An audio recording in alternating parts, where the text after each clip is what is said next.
was the first. I always come back.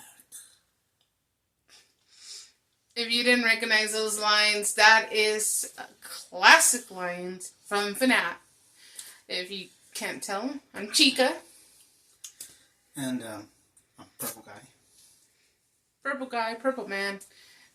There was so much purple going on. I know. You know. It could even go as far as a glitch trap. Yeah, glitch trap is. I mean, oh my god. Trap. Is also purple, but we want to talk to y'all about today the FNAF movie. From what we've seen from this year, tis the season for FNAF.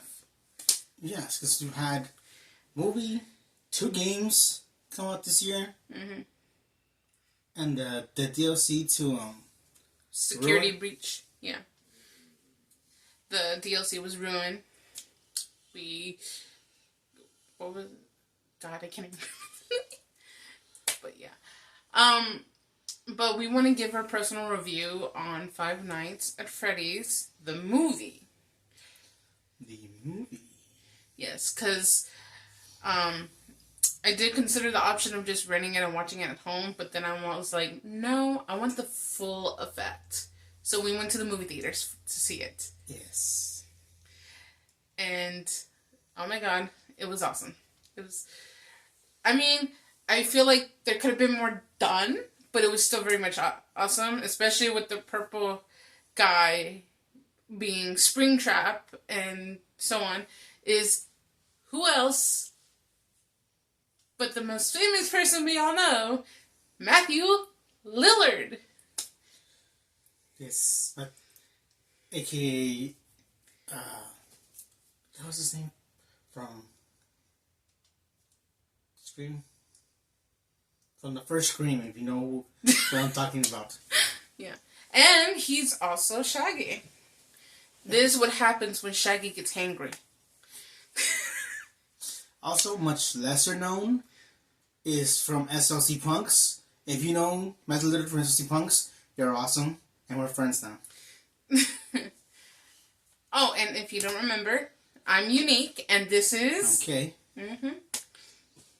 So it's Unique and Kay.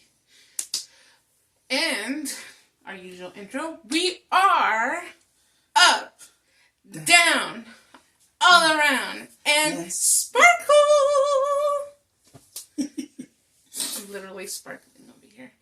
I put in some effort to really try to make myself look like Chica. I hope y'all appreciate this. If not, man, you know, this is what I could do on short notice. Because I was like, you know what? I'm bored. Let's do a review. And this one was like, well, what should we do a review on? And I'm like, of course, the most obvious thing in the world. Frozen. No, I'm kidding. FNAF. Five Nights at Freddy's. Okay. I say we should start with the whole beginning of the thing. Beginning of the movie. With, the intro. With... Not the obviously the intro, but the guy. The main character. Yes, which I also believe is the actor from the little boy from Bridge to Terabithia. And then there was also that other movie, what was it? It started with the Z. Where, like, he meets his future adult self. Zathura, I think. Zathura? Yeah. I think that's the name of it. I'm not for sure. Don't quote me right now. But, that little boy ended up growing up to be Michael. Yeah. Growed up into being Michael in FNAF. And, you know, it was also very funny because we got to see one of our most favorite YouTube creators. Ah, yes. In the movie. And if you don't know who we're talking about, oh my god, you need to go follow them. But yeah. And just to let y'all know, spoiler alerts if you haven't seen the movie yet. So, our favorite YouTube creator cameoed in Five Nights at Freddy's, and at a diner no less. I know him as MatPat. y'all know him as the game theory guy. And what's his pretty much catchphrase for now? Which one? Because he has 20.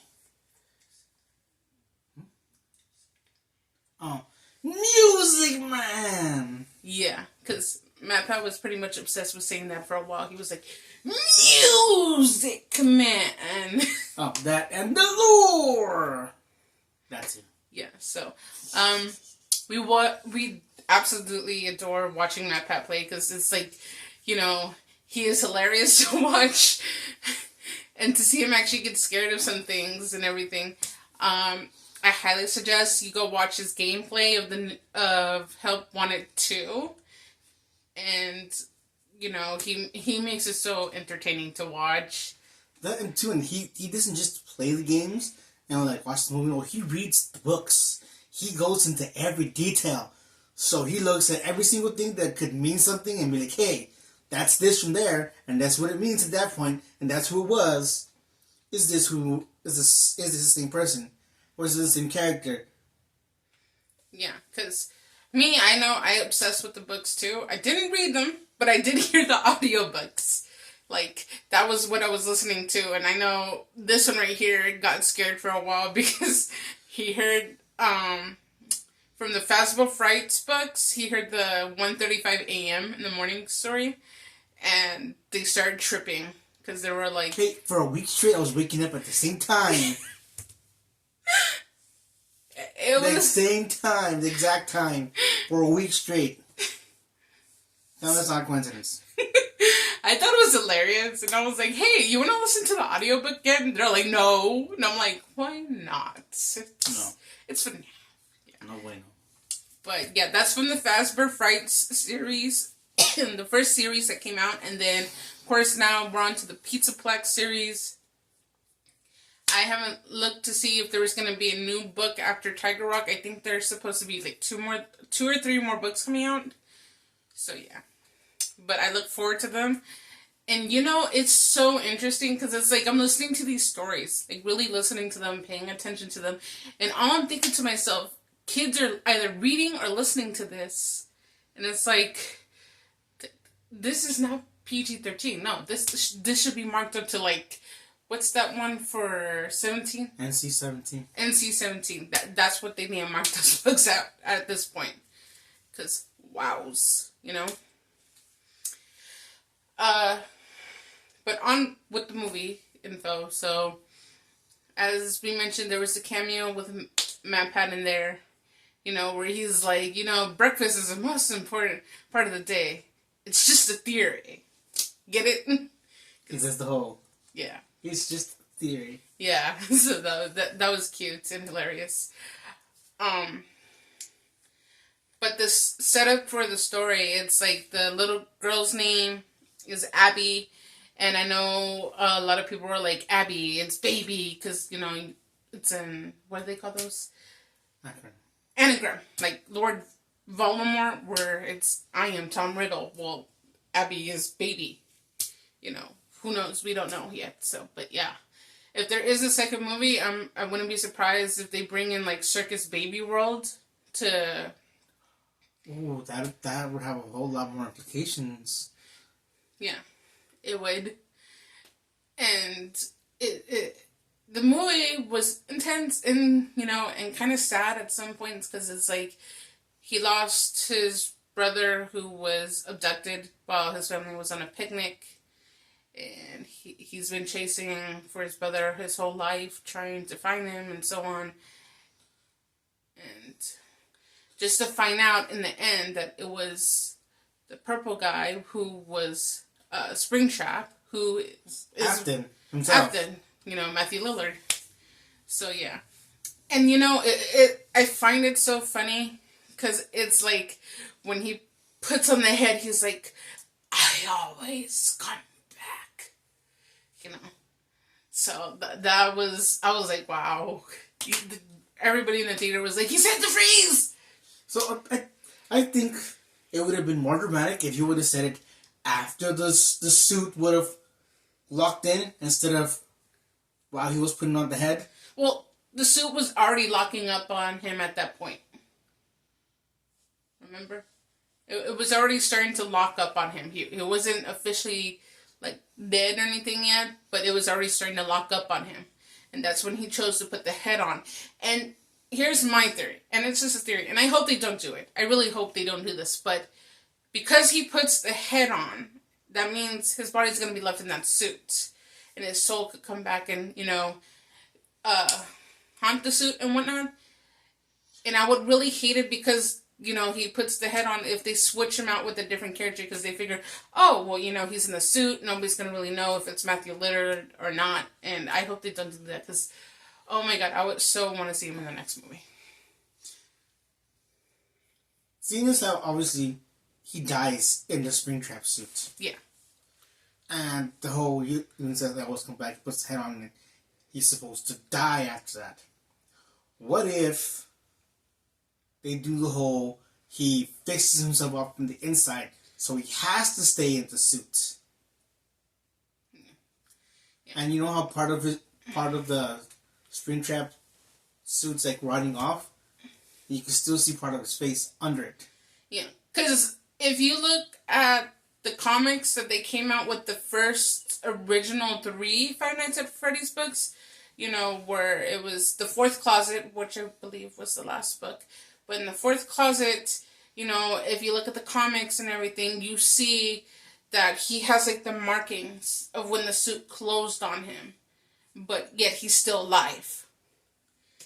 So it's like that there's a scenario where you can still see him, and you also see the scars of where he got clamped on.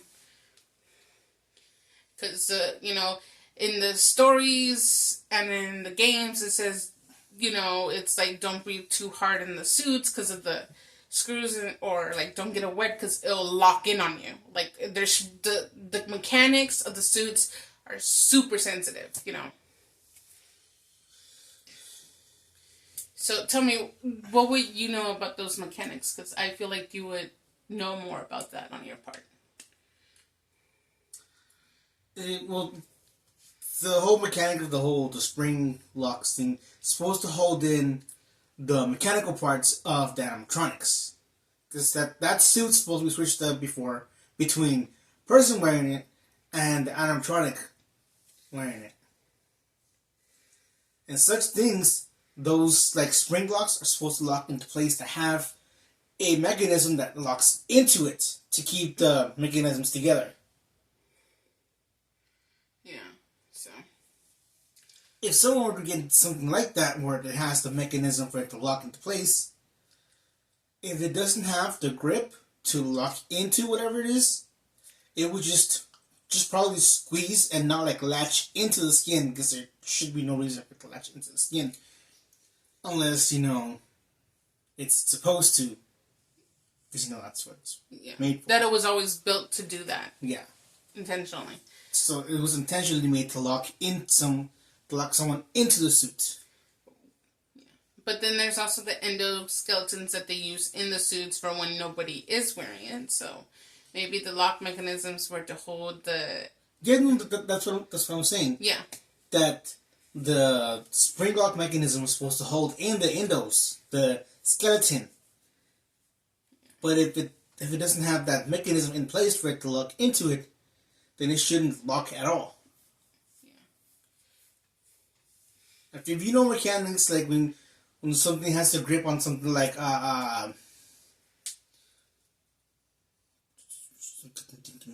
Whiplash. He knows now. Okay, that didn't actually help, but I don't remember. The roller coasters. When you're putting on the safety harness, if there's no weight to it, it'll just lock in place, but it won't like latch in. It'll just stay where it's supposed to go. If there's weight on it, then it will latch all the way in and keep you secure. Because if you ever sat next to an empty seat, the harness thing will waver back and forth. But if you're in it, there is no wavering. It's that same safety mechanism. There has to be weight into it for it to lock into place. Yeah, so. And it's like, based on the storyline with Michael having to take care of his younger sister and so on, I mean, we don't really get an Abby in the storylines. I mean, of that scenario that they started with in the movie. I mean, this movie has been talked about and going on since, what, early 2020. And it's like, you know, first they paused it, they put it on hold because they wanted perfection for it and so on. And if, you know, like, the suits were actually made, they actually built Freddy, Foxy, Chica, and Golden Freddy one. No, not the Glitch Trap and I mean not Glitch Spring Trap, Trap. Spring Trap. God, I'm going all over the place. Like so much FNAF going on. So they made two. They made two a Spring Trap. They made the suits a Spring Trap, which Matt Lillard wore, and then they made the Spring Trap animatronic, which is the one that's getting pulled into the back by Foxy. Yeah, but I mean, it's crazy, and you know, it does bring up the fact that there is some parallels between FNAF and Chuck E. Cheese. For those of you who grew up with Chuck E. Cheese, you know, they had the little characters, the giant mouse, and there was, I can't remember the other characters. All you really remember is the mouse, but it did have something similar as to a band as well, where they would play the show for the kids and you would see it.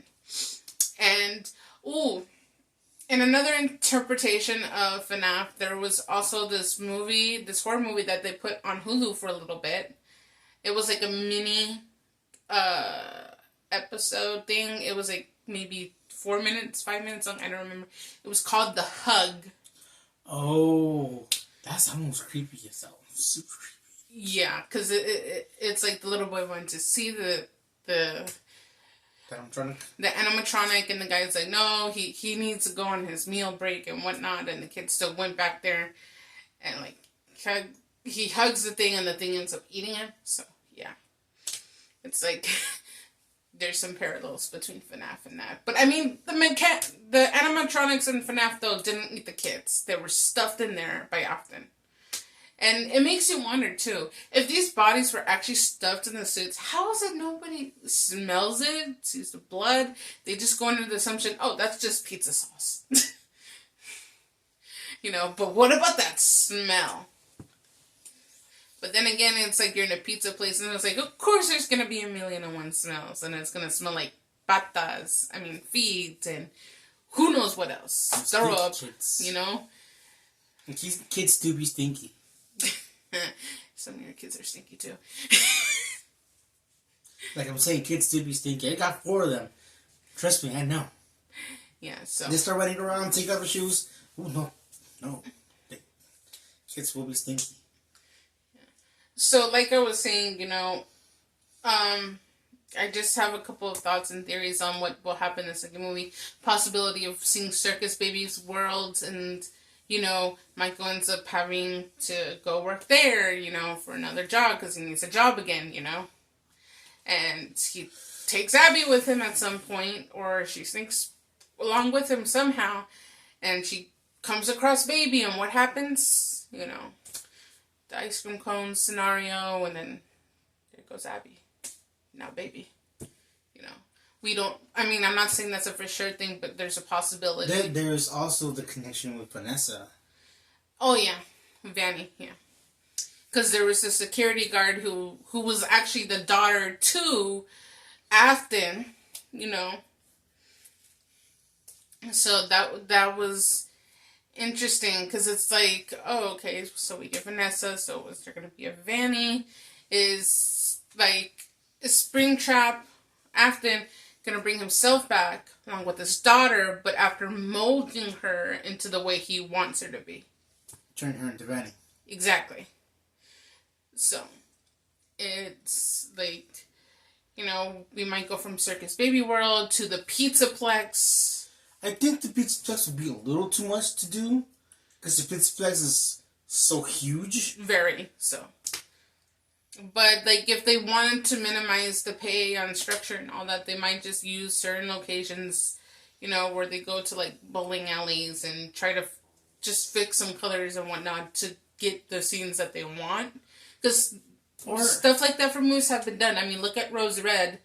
the original House in Rose Red, if you know, by Stephen King, it's a series, but in the house, the size they wanted was like really huge, but it wasn't as huge as they thought it was gonna be. So like when it goes out like bird eye view, they kind of like stacked on like images to make it look bigger than what it seemed.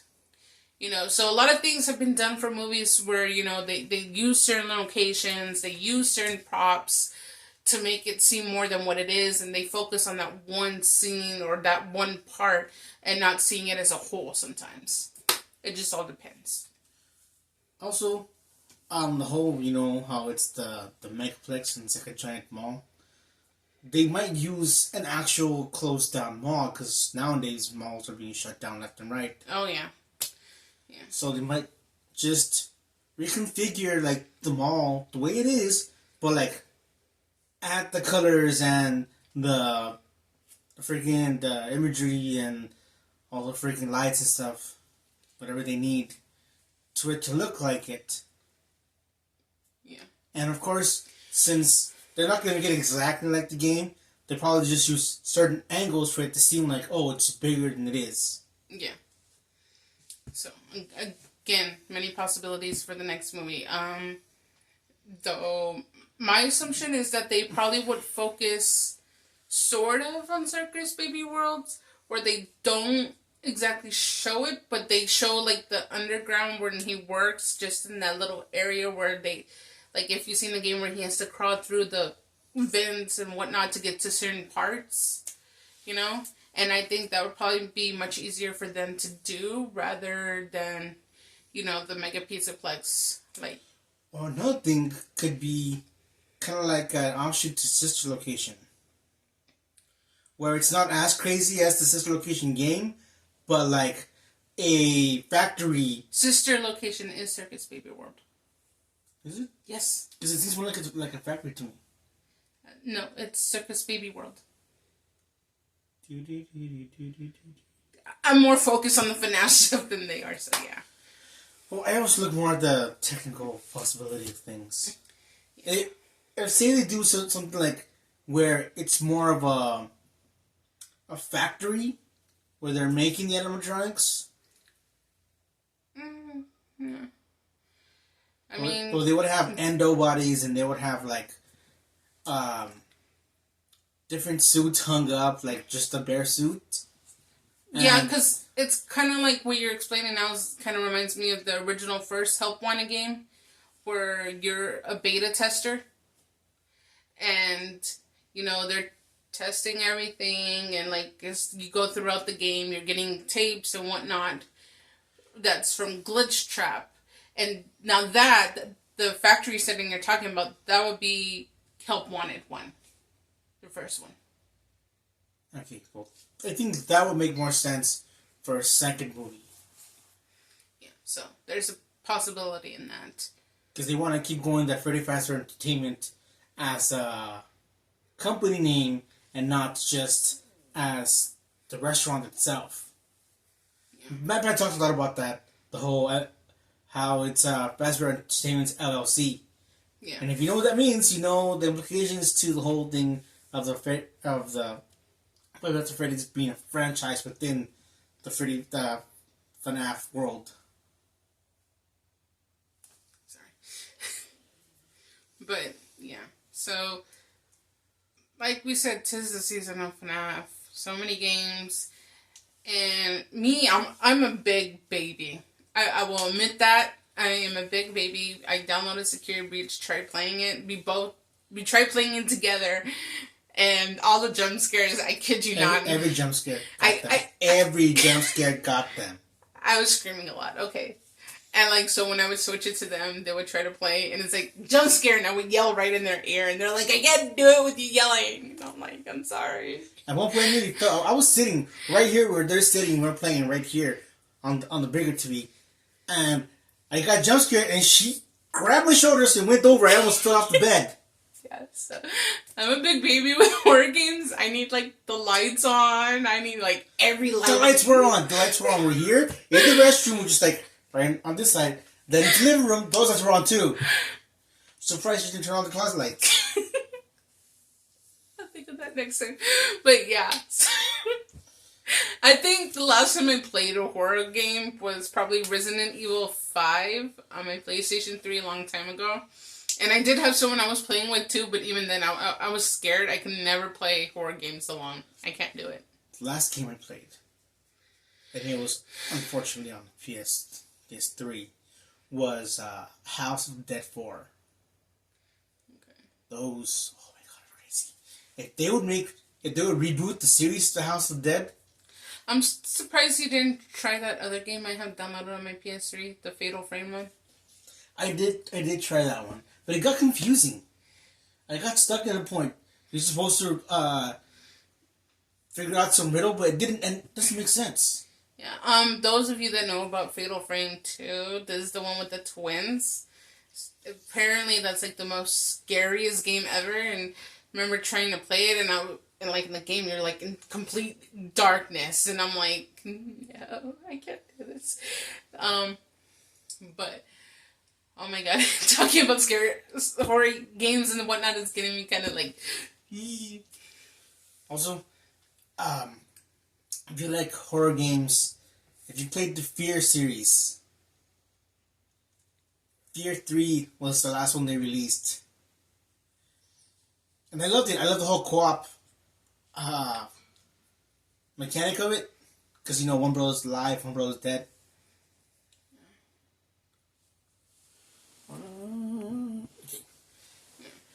And if they were to redo it, I wanted to have it the exact same way they had it for the 360. No split screen, no like separating the different characters. They play on the same screen, playing in the same direction. If they could keep that and start it from the first Fear game all over again, but with newer mechanics, okay, that'd be awesome. Okay, you're switching off into a different topic. I know, but it's still within the realm of horror games. Yes, but the goal was to review The FNAF. Yes, okay. Yes, the movie, not the games. But yeah, if my rating on that movie, the storyline was a bit confusing, but other than that, I'd probably give it maybe a 3.5 out of 5 stars. You know, if only because the storyline was totally off base from the original series and stories. It's like they're creating a whole another different story. Or because I know Scott Cawthon was talked to when this movie was being created, so maybe he's trying to go off in another angle with it too, you know, to tack on. He seems to be tacking on a lot of stories on top of one another. And it's confusing because, like, even with the Pizzaplex stories, it's like at the end of it, you get another little mini story, and each book has the next part of that story from the end, from the next, before it or after it. So, yeah, it's all over the place. Scott Cawthon, what are you doing to us? Scott Cawthon is, like, I don't want to compare him to other horror writers, especially because he's a game, like, he created the game. But he's doing right now what only the horror writers of the past could have thought of, could dreamed of. Like Stephen King. Yeah, so. Who made comments to other stories within his own books. And another game creator that I know, the Shin Megami Tensei games, I know the creator for, like, Persona games. I remember they showed an interview one time, and the creator even said himself, I want to F with people's heads. He literally said that. Oh. So it's like, when you got creators that want to mess with your minds, it's like intentionally, and then you're like, really, dude? So your aim is to torture us. I feel like that's what Scott is doing with us. And and I know Matt Pat can relate in this feeling too, because he mentions it from time to time. You know, and I've seen where they said that they see like this one comment of Scott Cawthon saying three stories is one and one is the other, and it's like the most cryptic things ever. Like Scott Cawthon's like giving you like a fourth or like 1/10 of like a clue Not even a whole clue, a tenth of a clue to what's gonna happen. And then MatPat will go back, try to look for that comment. He's like, oh my god, he deleted it. It's like, one there, 1 second, gone the next. So it's like, I leave you with this to confuse you more. Let me know what you think. Although I think Scott Cawthon does things like that and just makes shit up out of nowhere and be like, makes things up out of nowhere and be like, puts in like a code of numbers that means absolutely nothing to the game just to mess with people. Yeah, because I do remember in Security Breach, like, MatPat was all over the whole binary code that he found. And I know they were trying to figure out what it meant, like 1101110111001111 and so on. And there's actually a story in one of the Pizzaplex stories where there's two little boys where they have their own special conversations in binary code. And, like, whenever he wants to call his brother an idiot or stupid or something, he says it in binary. And his friend asks him, why do you do that? He's like, because we don't want our parents to know that we're, saying, like, that kind of stuff to each other. So there is some inclination between the story and the binary code. So, I mean, it's like, everything is a clue. There's clues, there's lore, and it's like, you're all trying to figure it out. And it's like, you're going from VR to controlling a character to where it gets so meta at some point, So, yeah. But that we're not going to give any more away than that. If you want to know more or learn more, I highly suggest looking into Game Theory's timeline on Five Nights at Freddy's. MatPat does his best to keep up with it. And I know right now he's also working on the newest game, Help Wanted 2. So if you want to watch him, talking a bit about the lore and going on with the game, I highly suggest him as your first choice. I mean, there's other people you can watch out there, but MatPat is who we prefer the most. So. Yeah, because he knows what he's talking about. He goes back to the books. He goes in between the stories. Because he makes the effort to actually, learn everything. Whereas people are just, yes, they have their own guesses and theories, but at least MatPat can say, hey, this correlates to this book because I read this book. I know what I'm talking about, And, there's have been some times where MatPat has been right on some things. So it's, yeah. And the lore. The lore. And music, man. I like saying that. Yeah, I mean, the way MatPat does it, it sounds so fun. But, yeah. Five Nights at Freddy's. My rating, like I said, is a 3.5 out of 5. What's your rating for it? I rated 3.5. You can't copy me. Fine. I'll go in at a 4. Really? Because the story makes sense within its contents. Like, if you never read any of the stories or played any of the games, the story makes sense in the way they roll it out for you. So even if you don't know anything about the franchise, the story will make sense the way they show it to you. But if you're like us, and you know about the franchise, and you know the stories, and you know the games, it kind of seems like they just washed it down to a smaller, abbreviated version of what all the lore and story is. Yeah, in other words, they condensed it. Yeah. So there was so much they can go over. Like, they can make movies upon movies upon movies, adding the whole timeline together. But I do kind of want to try to watch the movie again, to look at things closely and, see if there's any other things that I might have missed. Because, like I said, we saw this at the theater. And so maybe there's something we didn't see. Also, there was a code at the end of the movie. Oh, yeah. There was. Like, I mean, at the very, very end. And, like, yes, they showed another video clip, but, like, at the very end of the credits, right before, like, the whole thing shuts down, it's like, you hear a voice, and you're like, wait, what?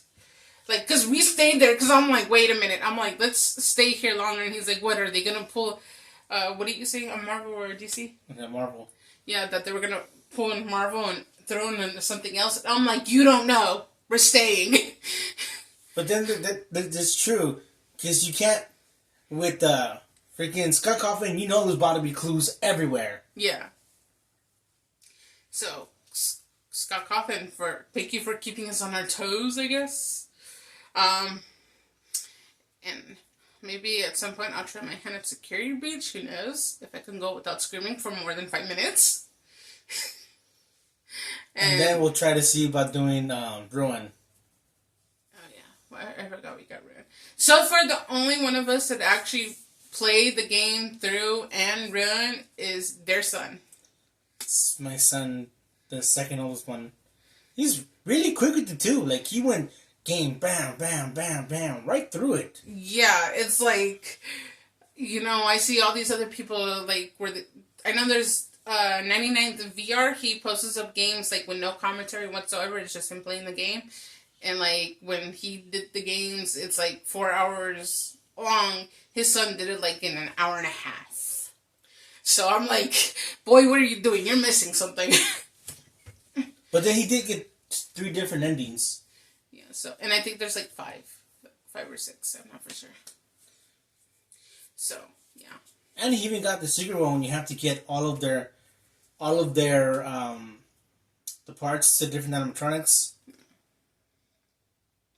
to open a certain secret gate to get a whole. I forgot, did he play the Princess Quest games? I don't think he did. Yeah, and then there's the collection of discs too. I remember that, seeing my pap do that, where he was collecting discs. So. Well, on that part where you sit down to watch the TV and they have that code on the wall with the endos. Yeah. He just whisked right by that. He didn't even stop to look around. Yeah, but, you know, that's kids for you. You know, they're like, I'm going to just play the game and go right through. I don't care about lore. I'm just playing the game. But, you know, me, who's been following this for a long time, it's like, yeah. Also, we can try to get a VR set so we can play the new one. More than likely, you'll be playing. Because I can only imagine going deep, full version into that. And it's like, I'm already scared as is just playing with console handset. And then I can only imagine actually experience it. I'll be like, no, I'm done. You're probably going to have the same reaction like MadPat did when he saw Baby. Gods. And then, no, it would be funny. Because I swear, like, when they're not paying attention to me, I'll probably just sneak up on them and be like, shh. And I'll be like, no! I'm not going to knock him out. I'm like, wow. Oh, God. Because I remember when he was playing Security Breach, I think Stephanie was with him in the beginning. Or was it the first help one? I think it was the first help one, and Stephanie was there with him. And I know she got up a couple of times to scare him, and he was like, ah! So that was funny. Anyways, I hope you enjoyed our review, and tell us your thoughts, your theories, what you think. Are you a fan of horror games or not? You know? And if you are a fan of horror games, and there's other horror games you would like us to talk about, leave a comment, and we'll try to play the game, and we'll get to it. Play the game or watch someone else play the game. One of the two. See, I will try to play the game myself. I can play games without freaking out every time. You can't play a game with the person freaking out next to you. I'll put on the headphones and everything so you don't see. Anyways, so that's all for this time. I know we haven't posted a video in forever, but we're going to try. Alright, so thank you for watching again. I am Unique. I'm Kay. And we're seeing you out. Bye! Bye!